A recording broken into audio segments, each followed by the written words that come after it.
For our first assignment, we were challenged to create a short piece of non-dialogued film. Our final piece is called A Lament for the Common Man and follows the journey of a sociopath after committing an atrocity. In the ideation process, we referred to the short film Swan Song by Joseph Lin.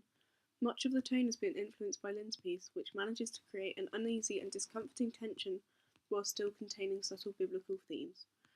This is seen throughout our own film, which is loosely based around the Bible story Cain and Abel. The audio we used was deliberately unsettling, which created a very similar tone to Swan Song. We did this by using an uneasy sounding room tone, as well as creating unnerving moments, such as the eating of the apple, which can be quite unsettling to watch. Personally, I find the dog whistle to be incredibly discomforting, as this was a comment picked up on when we showed our rough cut to our class.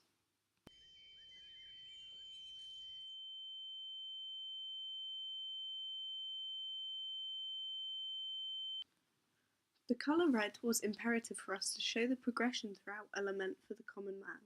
We created such a harsh red tone by using coloured LED bulbs, which has been incredibly effective in visually layering the images and heightening the metaphorical undertones relating to sin and guilt.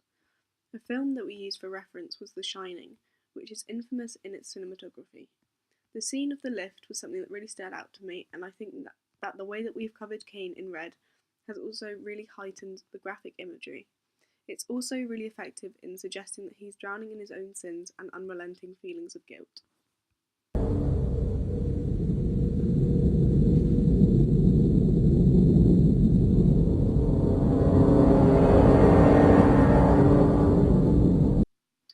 The apple is a common piece of imagery that we've used in our film, which represents original sin in the Garden of Eden.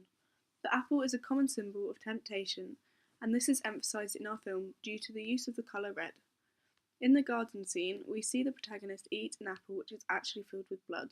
Whilst this is metaphorical imagery, the goriness can also be compared to that of a horror film. So as production designer, I took inspiration from the opening sequence of Sweeney Todd as well as the Saw franchise.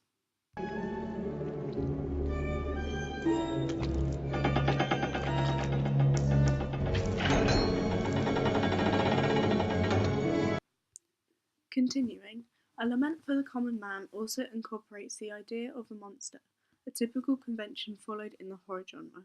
In this case, our main protagonist Cain is in a battle with his own mind. Therefore, the monster is both physically and cognitively interlaced in our character, which can be seen due to his apathetic approach to having just committed a murder. Julia Kristeva describes this impure case of monstrosity by using the term abject, as it has crossed the borders of identity and order, since Cain is both represented as sin, but with Christ-like stigmatas. By choosing man as his own monster creates a subgenre of psychological thriller, another genre that we were influenced by. By looking at the iconic close-ups of Jordan Peele, we mirrored this in our own film. Get Out creates such disturbing imagery due to the tight camera shots, which is something we use to symbolise Cain being trapped in his own claustrophobic mind.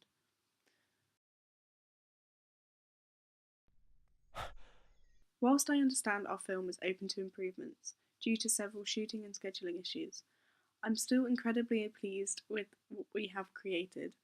I feel that it fits the brief of the assignment as well as hitting everything we set out to do.